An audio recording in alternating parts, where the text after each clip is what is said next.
Now, among the new Irving Berlin songs that he wrote for Holiday Inn, The movie.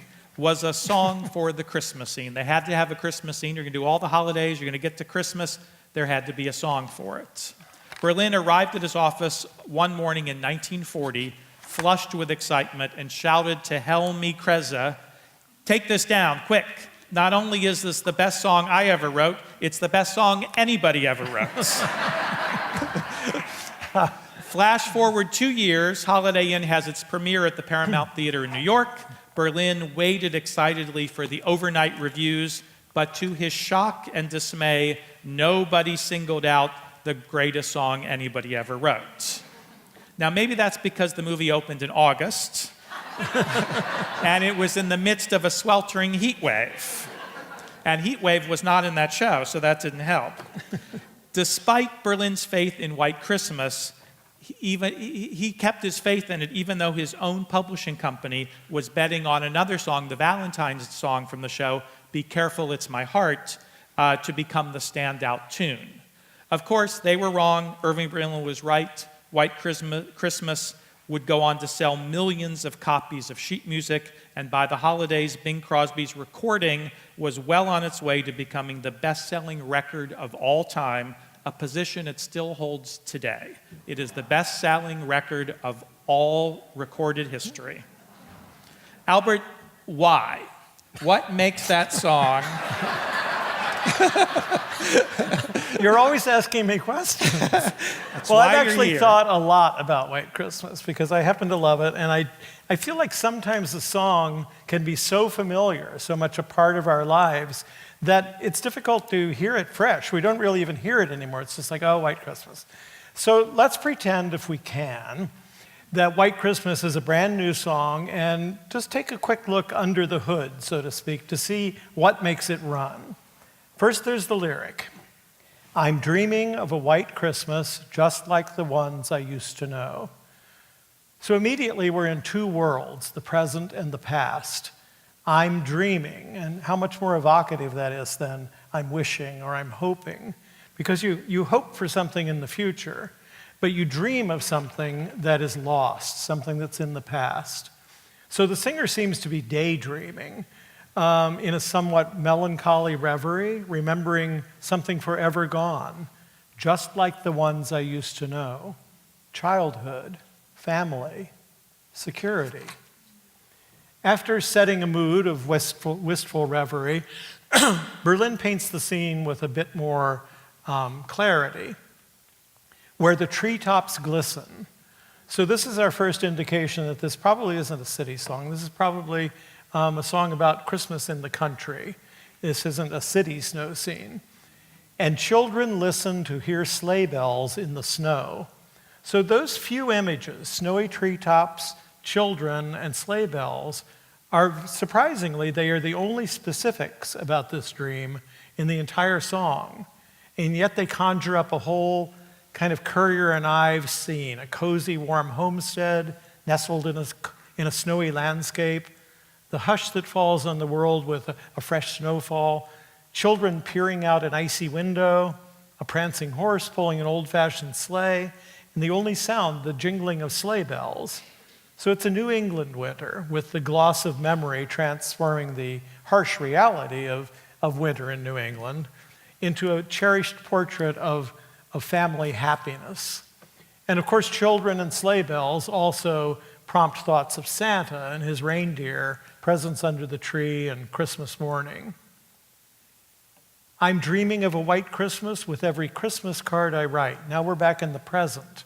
Our narrator is now a grown-up, sending cards to reach out to now distant family and friends, separated by time and distance, in an attempt to somehow recreate that lost family circle. Now, on Berlin's office wall was a portrait of Stephen Foster, the 19th century songwriter, who specialized in heart-tugging songs. And there's a lyric in one that goes, "The young folk roll on the little cabin floor, all merry, all happy and bright." And those words come back in White Christmas. They reappear in the next line, "May your days be merry and bright." Well, Foster's merry Of course, links with our now familiar greeting, Merry Christmas.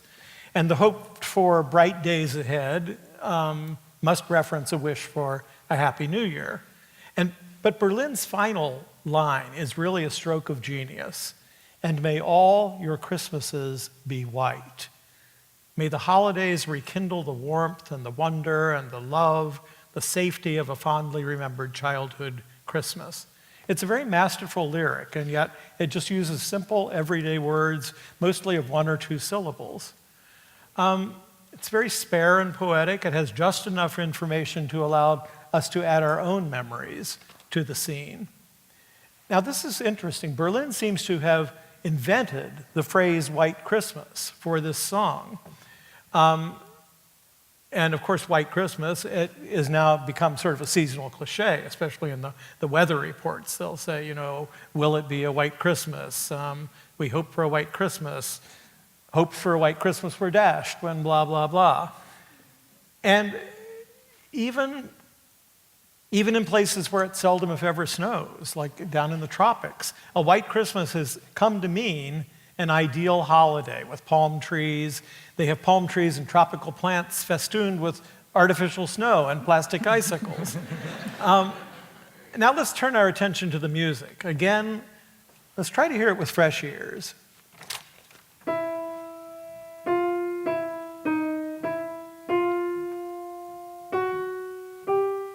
The melody moves stepwise. There are no sudden jumps, no tricky leaps. In fact, the melody moves chromatically. Let me explain that. Instead of moving up and down the major scale, which is the usual practice in pop songwriting, Berlin moves by the smallest possible amount, by half steps. A less daring writer might have written it like this.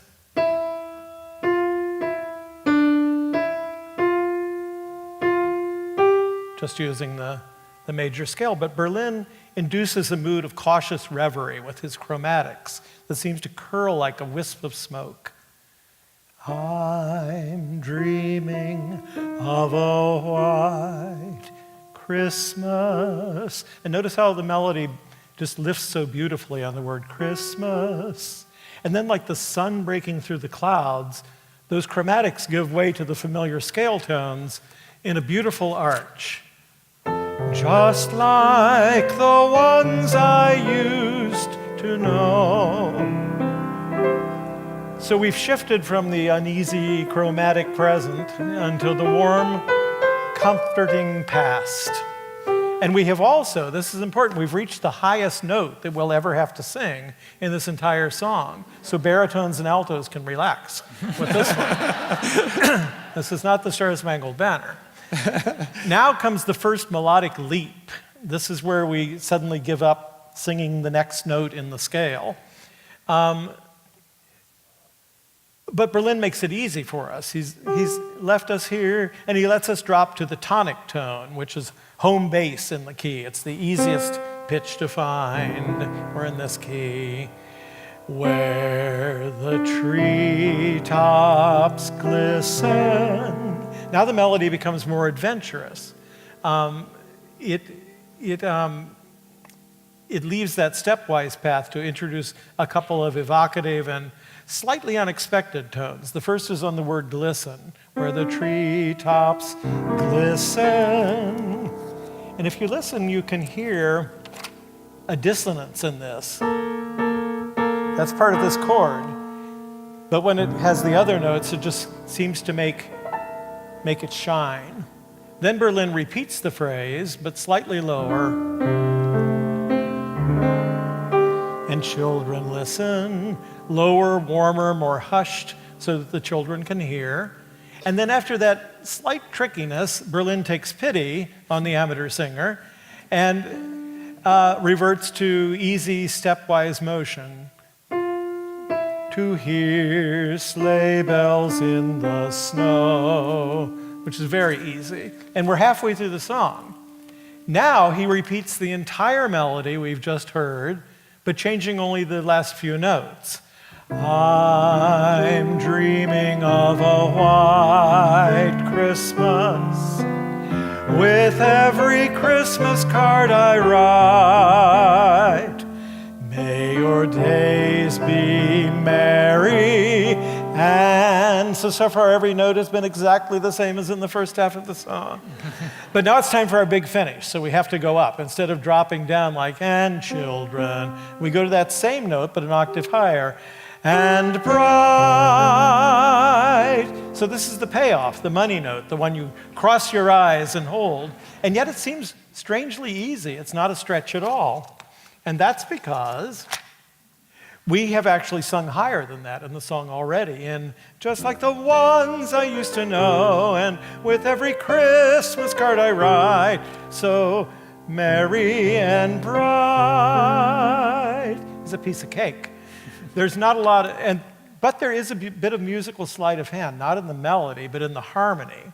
You notice that as we hold bright, our most joyful, confident, everything will be okay note, the underlying harmony shifts from major to minor, introducing a kind of grown-up shadow of concern that maybe we're not out of the woods yet. May your days be merry, we hold bright.